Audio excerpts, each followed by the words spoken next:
Israel के खिलाफ resistance के चलते नीदरलैंड आजकल चर्चा में बहुत बना हुआ है। तो हम जानेंगे कुछ इंपॉर्टेंट फैक्ट्स नीदरलैंड के बारे में। नीदरलैंड, जिसे हॉलैंड भी कहा जाता है, वेस्टर्न यूरोप का एक छोटा लेकिन इम्पॉर्टेंट कंट्री है। इसकी कैपिटल तो एम्स्टर्डम है, लेकिन गवर्नमेंट का हेडक्वार्टर हेग में है। नीदरलैंड अपनी रिच कल्चर, आर्ट और खूबसूरत नेचुरल सीनरी के लिए जाना जाता है। ये देश फ्लैट लैंडस्केप्स, ट्यूलिप के खेतों, विंड मिल्स और कैनाल्स के लिए मशहूर है। नीदरलैंड में कई ऐसे इलाके हैं जो समुद्र के लेवल से नीचे बसते हैं, जिन्हें डच इंजीनियरिंग के बेस्ट एग्जाम्पल्स जैसे डाइक्स और पोल्डर सिस्टम के जरिए सेफली रखा गया है। यहाँ की इकोनॉमी हाईली डेवलप्ड है और ये देश यूरोपियन यूनियन, नाटो और यूनाइटेड नेशंस का भी मेंबर है।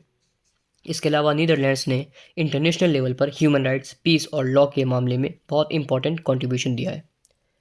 और अब देखेंगे हम कि इस कंट्री के इर्द गिर्द कौन सी कंट्रीज बसती हैं और कौन सी वाटर बॉडी भी इससे बाउंड्री शेयर करती है। ये है कंट्री नीदरलैंड, जिसकी कैपिटल ये रही एम्स्टर्डम। बट इसकी गवर्नमेंट का जो हेडक्वार्टर है, यानी जहाँ पर मेनली काम हुआ करते हैं गवर्नमेंट के, वो है हेग में।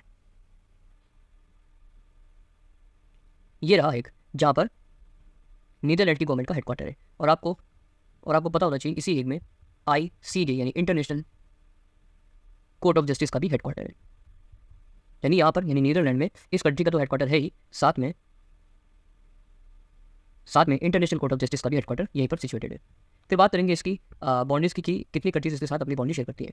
तो मेनली देखा जाए, दो ही कंट्रीज ऐसी हैं जो इसके साथ बाउंड्री शेयर कर रही हैं। जैसा कि आप लोग मैप में देख सकते हो, एक कंट्री जर्मनी और एक कंट्री है बेल्जियम। यहाँ पर Belgium, wait for a while, यहाँ पर बेल्जियम नहीं दिख रहा है, यह बेल्जियम।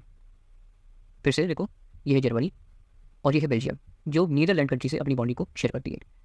जर्मनी की आपको कैपिटल पता होनी चाहिए, ये लिखा हुआ है बर्लिन, और बेल्जियम की है ब्रसल्स। क्या लिख दे रहे हैं?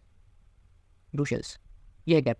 एक वाटर बॉडी भी टच करती है नीदरलैंड को, ये पूरी वाटर बॉडी है जिसका नाम है नॉर्थ सी। यानी मेनली देखा जाए, दो कंट्री हैं और एक वाटर बॉडी है जिसके साथ नीदरलैंड अपनी बाउंड्री शेयर करता है। पहला कंट्री देखा जाए तो जर्मनी, दूसरी कंट्री बेल्जियम, और एक वाटर बॉडी जिसका नाम है नॉर्थ सी। बात की जाए यहाँ पर स्टेट कितने हैं, जैसे इंडिया में कितने स्टेट्स हैं? 28। तो नीदरलैंड में कितने स्टेट्स हैं? यहाँ पर स्टेट्स को क्या बोलते हैं? प्रोविंस। तो कितने प्रोविंसेस हैं यहाँ पर? 12 प्रोविंसेस है। इंडिया में कितने? 28, जैसे यूपी, बिहार, महाराष्ट्र। वैसे यहाँ पर कितने प्रोविंसेस हैं? 12 प्रोविंसेस है। बात करते हैं अगर यहाँ की नदी की, इंपॉर्टेंट नदी की, तो वो है, पहली है राइन रिवर। राइन रिवर सबसे इंपॉर्टेंट नदी है, पूरी यूरोप की भी इंपॉर्टेंट नदी में शामिल होती है राइन नदी। ये पहली नदी है। दूसरी नदी है मियोस,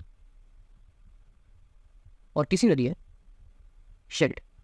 यहाँ पर लिखते हैं SCHELDT, शेल्ट। इससे से आपको सिर्फ और सिर्फ राइन नदी याद रखना है। गवर्नमेंटल एग्जाम में भी वर्ल्ड ज्योग्राफी के पोर्शन में पूछा गया है कि राइन नदी जो है वो किस कंट्री से बिलोंग करती है, तो आंसर हो जाएगा नीदरलैंड। तो ये हम लोगों ने देखा नीदरलैंड के बारे में बहुत ही शॉर्ट फैक्ट्स, जो आपके जियो पॉलिटिक्स के लिहाज से बहुत ही इंपॉर्टेंट साबित हो सकते हैं।